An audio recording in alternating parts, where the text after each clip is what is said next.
अस्सलाम वालेकुम दोस्तों, तुसी देख रहे हो हसीन पंजाब टीवी ते मैं तुहाडा मेज़बान अमीर हमजा। दोस्तों, सब तो पहले अपने चैनल हसीन पंजाब टीवी नूं करो सबसक्राइब ते नाल लगे बैल दा बटन दबाओ ताकि साडी हर नई आने वाली वीडियो साडे वीरां तक आसानी नाल पहुंच सके और तुसी वो वीडियो देखो सब तो पहले।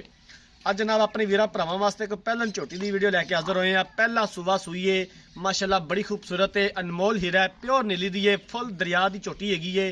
कैमरामैन साहब झोटी दिखावणगे, उस तो बाद सारिया गल्लां बातां मालकां कोलों पुछांगे कि कदों सूईए, किन्ना दुध है, की डिमांड करते हैं। कैमरामैन साहब झोटी दिखाओ, माशाल्लाह बड़ी खूबसूरत है, बड़ा खूबसूरत हवाना, पूरा मुठ दा थण और सोहणियां विरलां माशाल्लाह, एक हड्डी बारीक चमड़ी, तुनी कोड़ी तो बिल्कुल साफ, पूरे जिस्म ते पशम माशाल्लाह मुंदरी रंगी झोटी है।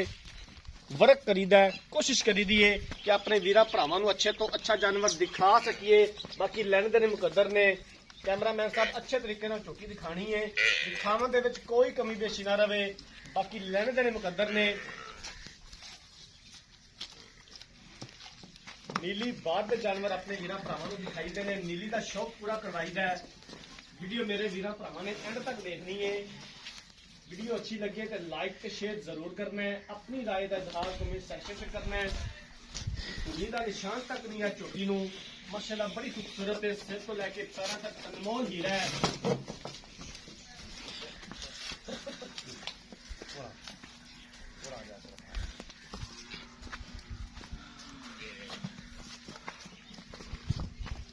कैमरामैन साहब दिल लगा के अच्छे तरीके नाल झोटी दिखानी है, दिखावन दे विच कोई कमी पेशी ना रवे।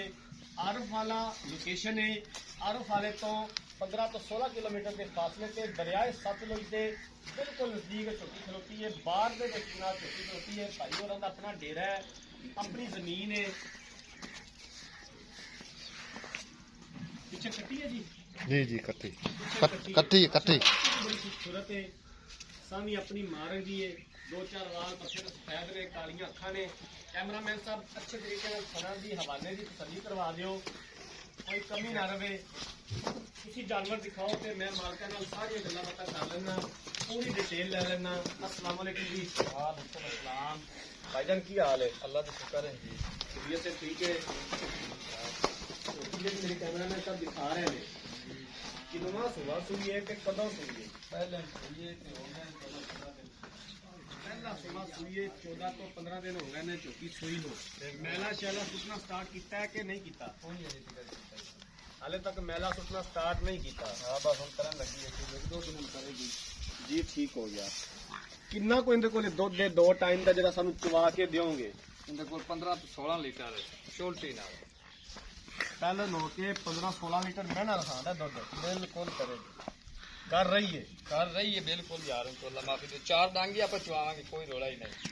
ठीक हो गया, सोनी गल है, कोई छट्टा फुआर कोई मसला मसाला साफ सुथरी है, तो बिल्कुल साफ है। किन्ने दे पैसे ने दीद प्यार वाले, किन्ने दी आपां फाइनल बेचनी है? 3,30,000 दी। ਇਹਦੇ ਵਿੱਚੋਂ ਕਰਿਆ ਇਹਦਾ ਦੀਦ ਪਿਆਰ ਕਿੰਨਾ ਕੁ ਹੋ ਜਾਏਗਾ? वो कर लांगे थोड़ा बहुत प्यार मोहब्बत किसी दोस्त दिली नाल करें ਇਹਦਾ ਦੀਦ ਪਿਆਰ हो जाएगा। बिल्कुल जी करांगे जी, ठीक हो गया। बाकी सील अशराफ है, बिल्कुल शरीफ है, नीली दी है नीली दी, प्योर नीली। जी, ठीक हो गया। लो जनाब, मालिक दियां गल्लां पता तुसीं सुन लईआं ने। पहला सुबह सूईए 14 तो 15 दिन हो गए मर्द सूई नूं, हाजर टाइम 15 तो 16 लीटर दुध चुवावणगी। ये बच्चे नूं छड्ड के दस्सिया या बच्चे समेत दस्सिया? बच्चे समेत है। ठीक हो गया, ये बच्चे समेत है, मतलब 16 किलो दुध दी बच्चे समेत है। किसी वीर भरा दी मर्जी है, किलो छड़ लवन 2 किलो छड़ लवन, सारा दुध निचोड़ 16 किलो। 16 ठीक हो गया, 16 किलो जनाब निचोड़ दुध है झोटी दे कोले, बच्चे समेत 2 टाइम का पिछे कट्टिए। पहला सुबह सुईए 3,30,000 रुपया की डिमांड की है। दीद प्यार हो जाएगा और असीं इंशाअल्लाह ताला करवावांगे जितों तक हो सकिया। अगर किसी वीर भरा ने ये जानवर खरीदना है, राब्ता नंबर 0312 612 2054, इस नंबर पर व्हाट्सएप बनी है। जिंदगी रही तो मिलांगे एक नई वीडियो के नाल। अपने मेजबान अमीर हमजा ने दो इजाजत। अल्लाह हाफिज।